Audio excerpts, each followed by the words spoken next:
ಕಷ್ಟಾನೋ ಸುಖಾನೋ ಯಾರೊಬ್ಬರನ್ನ ಕೇಳದೆ ನೇಗಿಲನ್ನ ಹೊತ್ತು ಭೂತಾಯಿಯ ಸೇವೆ ಮಾಡುವ ಜೀವಿ ಅಂದ್ರೆ ಅದು ರೈತ. ಬಡವನಾಗ್ಲಿ ಶ್ರೀಮಂತನಾಗ್ಲಿ ಅನ್ನ ಕೊಡುವ ದೊರೆಗೆ ಎಲ್ಲ ಒಂದೇ. ಆದ್ರೆ ಇಂಥ ಭೂತಾಯಿಯ ಮಗನಿಗೆ ಬೆಂಗಳೂರಿನ ಮೆಟ್ರೋ ಸಿಬ್ಬಂದಿ ಅವಮಾನ ಮಾಡಿದ್ದಾರೆ. ಬಟ್ಟೆ ಗಲೀಜಾಗಿದೆ ಅನ್ನೋ ಕಾರಣಕ್ಕೆ ಅನ್ನದಾತನನ್ನ ರೈಲು ಹತ್ತಿಸದೇ ಇರೋದು ಈಗ ಸಾರ್ವಜನಿಕರ ಕೆಂಗಣ್ಣಿಗೆ ಗುರಿಯಾಗಿದೆ.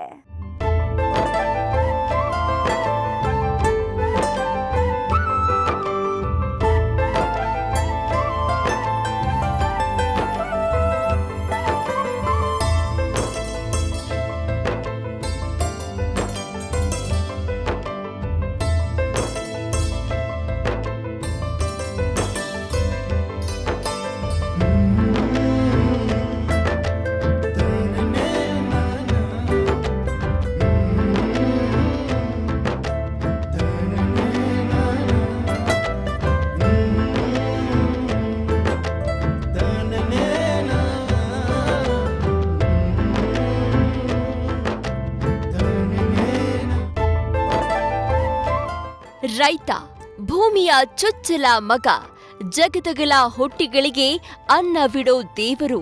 ಭೂಮಿಯ ಬಸಿರಲ್ಲಿ ಹುಟ್ಟಿ ಬೆವರಿನ ಬಂಡಿಯ ಕಟ್ಟಿ ಹಸಿರೇ ಉಸಿರುವಂತ ಬದುಕುವ ಕೊಡುಗೈ ದಾನಿ ಈ ಅನ್ನದಾತ. ದಾನದಲ್ಲಿ ರೈತ ಕರ್ಣನಿಗೂ ಮೇಲು. ಆದ್ರೆ ಇಂಥ ರೈತನಿಗೆ ಬೆಂಗಳೂರಿನ ಮೆಟ್ರೋ ಅವಮಾನ ಮಾಡಿದೆ. ರೈತನ ಬಟ್ಟೆ ನೋಡಿ ಮೆಟ್ರೋ ಪ್ರವೇಶ ನಿರಾಕರಣೆ. ಇದೆಂತ ಸ್ಥಿತಿ ಬಂತು? ನಾವು ಮೆಟ್ರೋದಲ್ಲಿ ಬಂದಿದೀವಿ. ಇವ್ರನ್ನ ಮೆಟ್ರೋದೊಳಗೆ ಬಿಡ್ತಿಲ್ಲ, ಯಾಕಂದ್ರೆ ಇವ್ರದ್ದು ಡ್ರೆಸ್ ಗಲೀಜಿದೆ ಅಂತ. ಅವ್ರ ರೈತರವ್ರು ನೀವು ಯಾರಿಗ್ ಮಾಡ್ತೀರೋ ಮಾಡಿ. ಅಲ್ಲ, ಇದು ಬೇರೆಯವ್ರಿಗೆ ಅಸಹ್ಯ ಆಗುತ್ತಂತೆ. ಅಲ್ಲ, ಬೇರೆ ಇದು VIP ಟ್ರಾನ್ಸ್ಪೋರ್ಟ್ ಇದು. ಟಿಕೆಟ್ ಇದೆ, ಎಲ್ಲ ಇದೆ ಅವ್ರದ್ದು. ಅವ್ರು ಯಾಕೆ ಒಳಗ್ ಬಿಡಲ್ಲ? ಆತರ ಬೋರ್ಡ್ ಇದಂತೆ. ಗಲೀಜ್ ಗಟ್ಟೆ ಹಾಕೊಂಡ್ರಿಗೆ ಬಿಡಲ್ಲ ಅಂತ ಎಲ್ಲಿ ತೋರ್ಸು ಅಂದೆ ಬೋರ್ಡ್. ಗಲೀಜ್ ಗಟ್ಟೆ ಹಾಕೊಂಡ್ರಿಗೆ ಬಿಡಲ್ಲ ಅಂತ ಎಲ್ಲಿ ತೋರ್ಸು ಅಂದೆ ಬೋರ್ಡ್.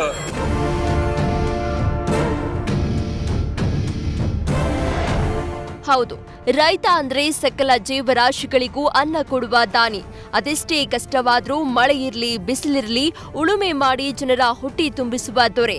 ಆದ್ರೆ ಇಂಥ ದೊರೆಗೆ ಬೆಂಗಳೂರಿನ ರಾಜಾಜಿನಗರದ ಮೆಟ್ರೋ ನಿಲ್ದಾಣದಲ್ಲಿ ಅವಮಾನವಾಗಿರೋ ಘಟನೆ ನಡೆದಿದೆ.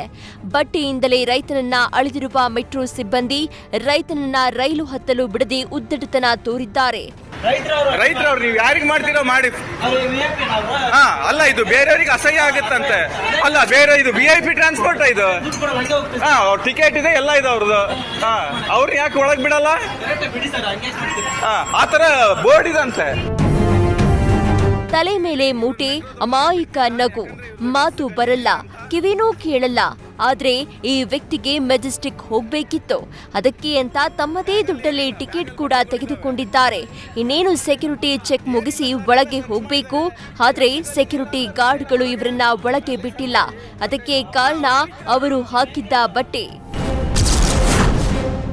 ಚೆನ್ನಾಗಿ ಬಟ್ಟೆ ಧರಿಸಿದ್ರೆ ಮಾತ್ರ ಮೆಟ್ರೋದೊಳಗೆ ಎಂಟ್ರಿನಾ?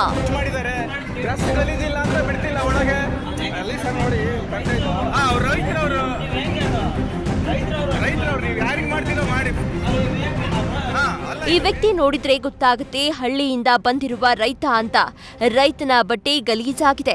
ಗದ್ದೆಯಲ್ಲಿ ಉಳುಮೆ ಮಾಡುವ ಅಮಾಯಕ ಅನ್ನದಾತ ಬಟ್ಟೆ ಬಗ್ಗೆ ಯಾಕೆ ತಲೆಕೆಡಿಸಿಕೊಳ್ತಾನೆ ಹೇಳಿ? ರೈತನಿಗೆ ಅನ್ನ ಹಾಕೋದಷ್ಟೇ ಗೊತ್ತು. ಹೀಗೆ ಈ ರೈತ ರಾಜಾಜಿನಗರದಿಂದ ಮೆಜೆಸ್ಟಿಕ್ಗೆ ಪ್ರಯಾಣ ಮಾಡಬೇಕಿತ್ತು. ಹೀಗಾಗಿ ಸಹ ಪ್ರಯಾಣಿಕ ಕಾರ್ತಿಕ್ ಅನ್ನೋರು ರೈತನಿಗೆ ಸಹಾಯ ಮಾಡ್ತಾ ಇದ್ರು. ಆದ್ರೆ ರಾಜಾಜಿನಗರದ ಭದ್ರತಾ ಸಿಬ್ಬಂದಿ ರೈತನನ್ನ ಒಳಗೆ ಬಿಡಲ್ಲ ಅಂತ ಖ್ಯಾತೆ ತೆಗೆದು ಬಿಟ್ಟಿದ್ರು. ಏನಿಲ್ಲ, ಬ್ಯಾಗಲ್ಲಿ ಬಟ್ಟೆಗಳಿದಾವೆ. ಏನಿಲ್ಲ ಸರ್, ಎಲ್ಲ ಸರ್ಚ್ ಮಾಡಿದ್ದಾರೆ. ಡ್ರೆಸ್ ಗಲೀಜಿಲ್ಲ ಅಂತ ಬಿಡ್ತಿಲ್ಲ ಒಳಗೆ. ಯೋ ಸ್ವಾಮಿ, ಅವರು ರೈತರು, ನೀವು ಅವರನ್ನೇ ಒಳಗೆ ಬಿಡಲ್ಲ ಅಂದ್ರೆ ಹೇಗೆ ಅಂತ ಒಂದಿಬ್ಬರು ಪ್ರಯಾಣಿಕರು ಸೆಕ್ಯೂರಿಟಿಗೆ ಪ್ರಶ್ನೆ ಮಾಡೋದಕ್ಕೆ ಶುರು ಮಾಡಿದ್ದಾರೆ. ಆದ್ರೂ ಸೆಕ್ಯೂರಿಟಿಗಳು ತಮ್ಮ ಮೊಂಡುತನ ಬಿಟ್ಟಿಲ್ಲ. ಅವರ ಬಟ್ಟೆ ಗಲೀಜಾಗಿದೆ, ಅದಕ್ಕೆ ಒಳಗೆ ಬಿಡಲ್ಲ ಅಂತ ಪಟ್ಟು ಹಿಡಿದಿದ್ರು. ಅಲ್ಲ ಸ್ವಾಮಿ, ಮೆಟ್ರೋ ವಿಐಪಿಗಳಿಗಷ್ಟೇನಾ ಅಥವಾ ಮೆಟ್ರೋ ಪ್ರಯಾಣ ಮಾಡೋದಕ್ಕೆ ಡ್ರೆಸ್ ಕೋಡ್ ಏನಾದ್ರೂ ಇದೆಯಾ? ಮೆಟ್ರೋ ಸಾರ್ವಜನಿಕ ಸಾರಿಗೆ ಅನ್ನೋದನ್ನ ಮರೆತು ಇಲ್ಲಿನ ಭದ್ರತಾ ಸಿಬ್ಬಂದಿ ಅನ್ನದಾತನಿಗೆ ಅವಮಾನ ಮಾಡಿದ್ದಾರೆ. ಏನಿಲ್ಲ ಸರ್, ಎಲ್ಲ ಸರ್ಚ್ ಮಾಡಿದ್ದಾರೆ, ಡ್ರೆಸ್ ಗಲೀಜಿಲ್ಲ ಅಂತ ಬಿಡ್ತಿಲ್ಲ ಒಳಗೆ. ಅಲ್ಲಿ ಸರ್ ನೋಡಿ, ಅವ್ರು ರೈತರವ್ರು ನೀವು ಯಾರಿಗೆ ಮಾಡ್ತೀರೋ ಮಾಡಿ. ಅಲ್ಲ, ಇದು ಬೇರೆಯವ್ರಿಗೆ ಅಸಹ್ಯ ಆಗುತ್ತಂತೆ.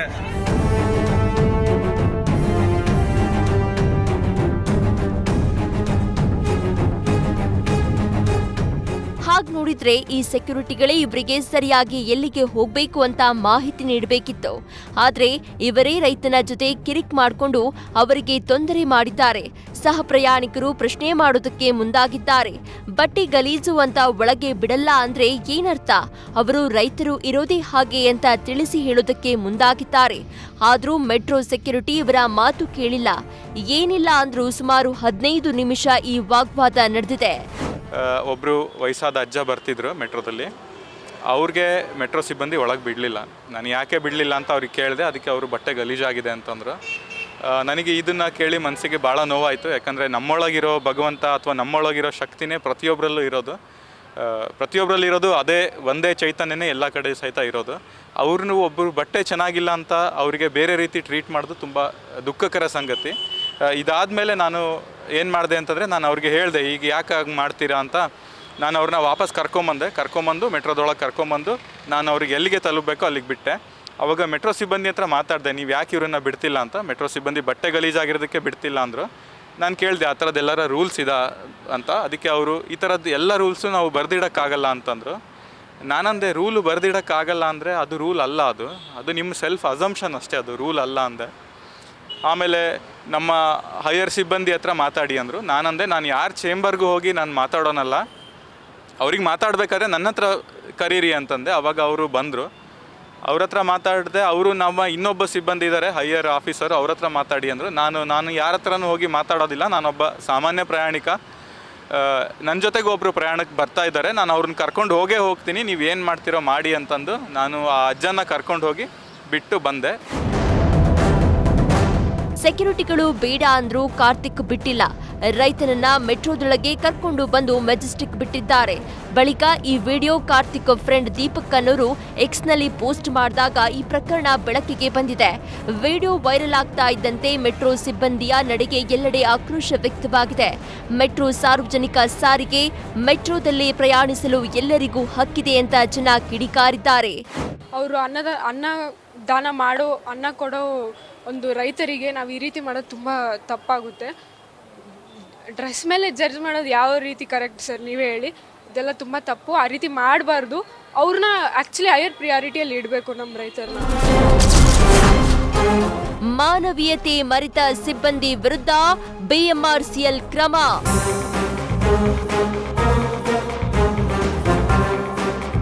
ಅದ್ಯಾವಾಗ ಮೆಟ್ರೋ ಸಿಬ್ಬಂದಿಯ ಉದ್ದಟತನದ ವಿಡಿಯೋ ವೈರಲ್ ಆಯ್ತು, ಬಿಎಂಆರ್ಸಿಎಲ್ ಅಲರ್ಟ್ ಆಯ್ತು. ರೈತನಿಗೆ ಅವಮಾನ ಮಾಡಿದ ಸೆಕ್ಯೂರಿಟಿ ಮೇಲ್ವಿಚಾರಕರನ್ನ ಕೆಲಸದಿಂದ ವಜಾ ಮಾಡಿದ್ದಾರೆ. ಈ ಬಗ್ಗೆ ಮಾತನಾಡಿರುವ ಬಿಎಂಆರ್ಸಿಎಲ್ ಪಿಆರ್ಒ ಯಶವಂತ್ ಚೌಹಾಣ್, ನಮ್ಮ ಮೆಟ್ರೋದಲ್ಲಿ ಬಡವರು ಶ್ರೀಮಂತರೆನ್ನದೆ ಎಲ್ಲರೂ ಓಡಾಟವನ್ನ ನಡೆಸಬಹುದು. ಆ ರೀತಿ ಒಬ್ಬ ವ್ಯಕ್ತಿಯನ್ನ ತಡೆಯುವ ಅಧಿಕಾರ ಯಾರಿಗೂ ಇರಲ್ಲ. ಆ ರೀತಿ ಒಬ್ಬ ವ್ಯಕ್ತಿಯನ್ನ ತಡೆದಿರುವುದು ತಪ್ಪು.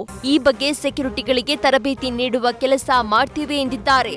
ಇದ್ದಂಥ ಒಬ್ಬ ಸೆಕ್ಯೂರಿಟಿ ಸೂಪರ್ವೈಸರ್ ಏನಿದ್ದಾರೆ ಅವ್ರ ಮೇಲೆ ನಾವು ಕ್ರಮ ತಗೊಂಡು ಅವ್ರಿಗೆ ನಮ್ಮ BMRCL ಅವ್ರಿಗೆ ಟರ್ಮಿನೇಟ್ ಮಾಡಿದ್ದೀವಿ. ಅವ್ರಿಗೆ ಕೆಲಸದಿಂದ ಸೆಕ್ಯೂರಿಟಿ ಡ್ಯೂಟಿಯಿಂದ ಅವ್ರಿಗೆ ಟರ್ಮಿನೇಟ್ ಮಾಡಿಬಿಟ್ಟಿದ್ದೀವಿ. ನಮ್ಮ ಮೆಟ್ರೋ ಏನಿದೆ, ನಮ್ಮ ಮೆಟ್ರೋ ಇಲ್ಲ ಬಡವರಿರ್ಬೋದು, ಇಲ್ಲ ಸಾಹುಕಾರರು ಇರ್ಬೋದು, ಯಾವುದೇ ವರ್ಗ, ಇಲ್ಲಿ ಯಾವ ಮತ ಭೇದ ಯಾವುದೂ ಇರೋಲ್ಲ. ಯಾಕಂದರೆ ಇದು ಸಾರಿಗೆ ಸಂಸ್ಥೆ ಆಗಿರೋದ್ರೆ ಇದರಲ್ಲಿ ಯಾವ ಮತ ಭೇದನೂ ಇರೋದಿಲ್ಲ. ಹಾಗಾಗಿ ಅವನು ಮಾಡಿರುವಂಥ ವರ್ತನೆ ಏನಿದೆ ಅದನ್ನು ಖಂಡಿಸ್ತೀವಿ ನಾವು. ಒಟ್ನಲ್ಲಿ ಅನ್ನದಾತನನ್ನ ಮೆಟ್ರೋ ಒಳಗೆ ಬಿಡದೆ ಇರೋದು ನಿಜಕ್ಕೂ ಖಂಡನೀಯ. ಇನ್ನಾದ್ರೂ ನಮ್ಮ ಮೆಟ್ರೋ ಎಚ್ಚೆತ್ತುಕೊಂಡು ಇಂಥ ಘಟನೆಗಳು ಮರುಕಳಿಸದಂತೆ ಎಚ್ಚರ ವಹಿಸಬೇಕು. ಈ ಬಗ್ಗೆ ಸಿಬ್ಬಂದಿಗಳಿಗೂ ಸೂಕ್ತ ತರಬೇತಿ ನೀಡುವ ಮೂಲಕ ತಿಳುವಳಿಕೆ ಮೂಡಿಸುವ ಕೆಲಸ ಮಾಡಬೇಕಿದೆ.